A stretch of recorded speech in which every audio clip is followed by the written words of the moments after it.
So for this assignment, we are going to determine the rate of climb for your particular aircraft and the maximum rate of climb. Okay. So we have already done the thrust requirement. Now what we are going to do is we are going to determine the power required, which is the thrust required multiplied by velocity, and it is indicated by this blue line over here. Power available is the total thrust multiplied by velocity. Now remember, your total thrust you are supposed to use somewhere between 25,000 and 35,000.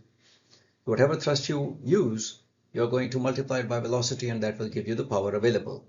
Now you have to plot both of them versus the velocity in a common plot, just like this: power available and power required. All right. So you will have two junction points. One is over here and one is over here.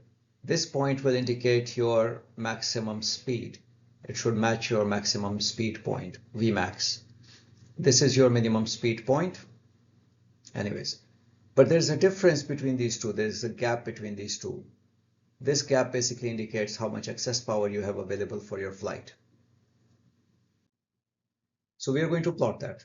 We are going to plot excess power, which is power available minus power required. And what you can do is you can just plot it divided by weight. All right. So that is your rate of climb.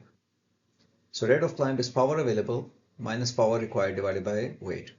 Here I have plotted the same thing. What I've done is I've removed all the negative numbers by limiting my plot from 0 to 140 feet per minute. All right. That gives me a nice plot, which I can see over here is the peak. All right.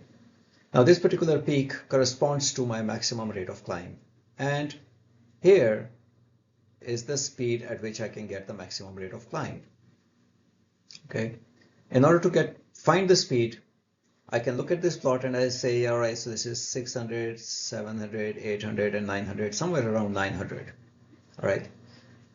Now we already know the theoretical calculation for it.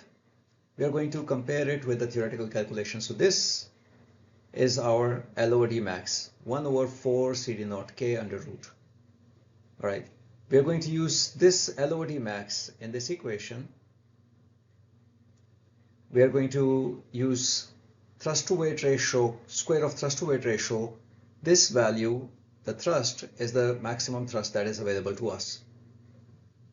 Okay. And we will get the value of Z. The Z variable, we are going to use this Z variable in the next equation over here. All right.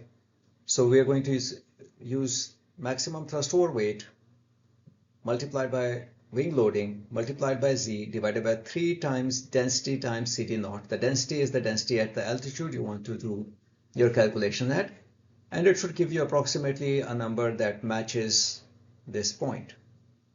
All right.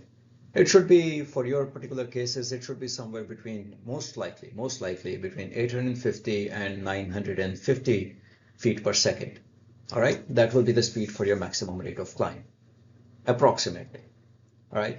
So do this. You will have a VRC max and submit it.